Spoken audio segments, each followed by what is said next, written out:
Hi all, welcome back to my channel Jasmine art. ഇന്നൊരു face mask ആണ് ഉണ്ടാക്കുന്നത്. വളരെ സിമ്പിളായിട്ടും ഈസി ആയിട്ട് ഉണ്ടാക്കാൻ പറ്റുന്ന ഒരു മെത്തേഡാണ്.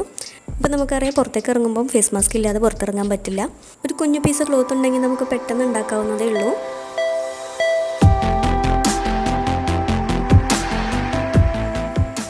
ഇതൊരു കോട്ടൺ ക്ലോത്ത് പീസാണ്. ഇതിൽ നിന്നൊരു 26 സെൻറ്റിമീറ്റർ ഡയമീറ്ററിലുള്ള ഒരു സർക്കിൾ നമ്മൾ ഇതിൽ നിന്ന് മുറിച്ചെടുക്കണം. അത് ഈസി ആവാൻ വേണ്ടിയിട്ടാണ് ഞാൻ പ്ലേറ്റ് എടുത്തത്. കോമ്പസ് വെച്ചിട്ട് വരച്ചിട്ട് വേണമെങ്കിൽ യൂസ് ചെയ്യാം. ഇതിപ്പോൾ 26 സെൻറ്റിമീറ്റർ ഉണ്ട്. ഇനി കുട്ടികൾക്കാണെങ്കിൽ ഒരു 20 ഒക്കെ മതിയാവും. അപ്പോൾ ഒരു കുഞ്ഞു പ്ലേറ്റ് എടുക്കുക. ഇനി ആ വരച്ച സർക്കിൾ അതിൽ നിന്ന് വെട്ടിയെടുക്കുക. ഇനി ഇത് ഹാഫാക്കിയിട്ട് മടക്കണം. എന്നിട്ട് വീണ്ടും ഒന്നുകൂടെ മടക്കി കൊടുക്കുക. ഇനി ഈ മടക്കുകളിലൂടെ കട്ട് ചെയ്യണം. അങ്ങനെ 4 പീസ് കിട്ടും.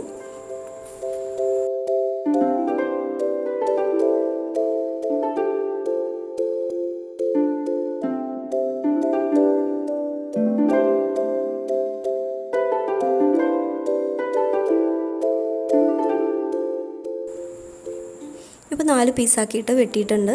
ഇനി ഇതിനെ 2 സെറ്റാക്കിയിട്ട് വെക്കാം. 2 എണ്ണം വീതമുള്ള 2 സെറ്റാക്കാം. നല്ല വശങ്ങൾ തമ്മിൽ ചേർത്ത് വെക്കുക. എന്നിട്ട് ഓരോ സെറ്റിൻ്റെയും ഈ കർവ്ഡ് പോർഷൻ സ്റ്റിച്ച് ചെയ്തെടുക്കണം. ഞാനിത് സ്വിങ് മെഷീനിൽ പെട്ടെന്നൊന്ന് സ്റ്റിച്ച് ചെയ്തെടുക്കുന്നുണ്ട്.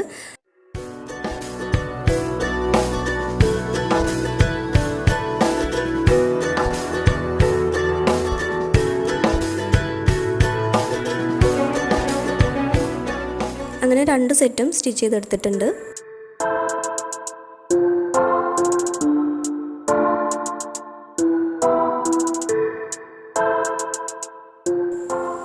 ഇനി ഇതിൻ്റെ ആ സ്റ്റിച്ച് ചെയ്ത ഭാഗങ്ങളൊക്കെ ഒന്ന് നന്നായിട്ടൊന്ന് പ്രസ് ചെയ്ത് കൊടുക്കണം. വേണമെങ്കിൽ ഒന്ന് അയൺ ചെയ്യാം. അയൺ ചെയ്യേണ്ട കാര്യമൊന്നുമില്ല. കൈ കൊണ്ട് തന്നെ നന്നായിട്ടൊന്ന് പ്രസ് ചെയ്ത് കൊടുത്താൽ മതി.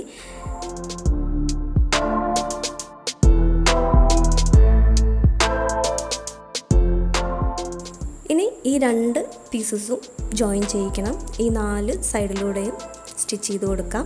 സ്റ്റിച്ച് ചെയ്ത് കൊടുക്കുമ്പം ഒരു കുഞ്ഞു പോർഷൻ അവിടെ സ്റ്റിച്ച് ചെയ്യാതെ വിടണം. കാരണം അതിൽ കൂടെ വേണം നമുക്ക് ഇൻസൈഡ് ഔട്ടാക്കാൻ വേണ്ടിയിട്ട്, ഇതിനെ നല്ല വശം പുറത്തേക്ക് എടുക്കാൻ വേണ്ടിയിട്ട്.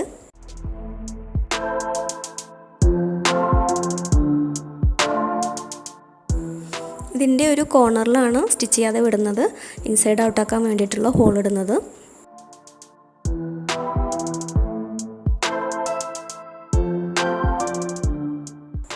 ഇനി ഇത് കൂടെ നമ്മൾക്കിതിനെ മറിച്ചെടുക്കാം. ഈ ഹോളിൽ കൂടെ മറിച്ചെടുക്കുകയാണ്. അപ്പോൾ നല്ല വശം പുറത്തേക്ക് എത്തും. ഇതിൻ്റെ കോർണറൊന്ന് ഞാൻ കത്രിക വെച്ചിട്ട് ഒന്ന് ഷേപ്പ് ചെയ്ത് കൊടുത്തു. ഇപ്പോൾ ഇതാ നമ്മുടെ മാസ്ക് റെഡി ആയിട്ടുണ്ട്. ഇനി ഇതിൽ ഇലാസ്റ്റിക് ഇടേണ്ട ഒരു കാര്യം മാത്രമേ ഉള്ളൂ. അപ്പോൾ നമ്മൾ സ്റ്റിച്ച് ചെയ്യാതെ വിട്ട ഭാഗത്ത് ഇങ്ങനെ മടക്കി കൊടുക്കുക. എന്നിട്ട് അതിലൂടെ നമുക്ക് ഇലാസ്റ്റിക് ഇട്ട് കൊടുക്കാനുള്ളതാണ്. മറ്റേ സൈഡിലും അതുപോലെ മടക്കിയിട്ട് സ്റ്റിച്ച് ചെയ്യണം.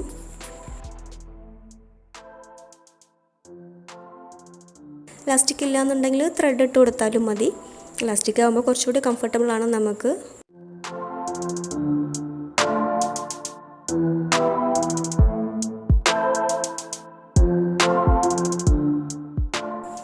ഇപ്പോൾ ഇതാ അതും സ്റ്റിച്ച് ചെയ്തെടുത്തിട്ടുണ്ട്.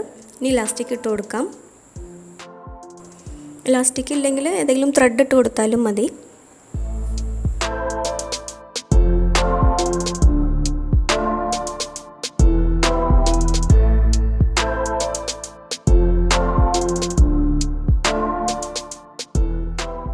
ഇതിങ്ങനെ അഴിഞ്ഞു പോരാത്ത രീതിയിൽ ഞാൻ കെട്ടിയിട്ടുണ്ട്.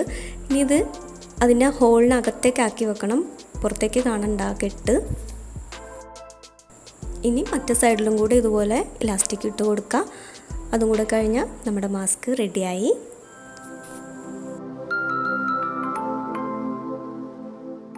അപ്പോൾ നമ്മുടെ മാസ്ക് ഇതാ റെഡി ആയിട്ടുണ്ട്. ഇനിയിപ്പോൾ ലോക്ക്ഡൗണൊക്കെ കഴിഞ്ഞ് കഴിഞ്ഞാൽ നമുക്ക് ഡെയിലി വെയർ ആയിട്ട് തന്നെ മാസ്ക് യൂസ് ചെയ്യേണ്ടി വരും. അപ്പോൾ ഇതുപോലെ നമുക്ക് റീയൂസ് ചെയ്യാൻ പറ്റുന്ന മാസ്കുകളാണ് നമുക്ക് അഫോർഡബിൾ ആയിട്ടുള്ളത്. ഇത് ഓരോ സിംഗിൾ യൂസിന് ശേഷവും സാനിറ്റൈസ് ചെയ്യണം. അത് നിർബന്ധമാണ്. നന്നായിട്ട് വാഷ് ചെയ്തതിന് ശേഷം അയൺ ചെയ്തെടുത്താൽ മതി. വാഷ് ചെയ്യുമ്പം അത് സെപ്പറേറ്റ് ആയിട്ട് തന്നെ വാഷ് ചെയ്യണം. പുതിയ വീഡിയോസിൻ്റെ നോട്ടിഫിക്കേഷൻ കിട്ടാനായിട്ട് ചാനൽ സബ്സ്ക്രൈബ് ചെയ്യാം. വീണ്ടും കാണാം. അതുവരെ ടേക്ക് കെയർ. ബൈ.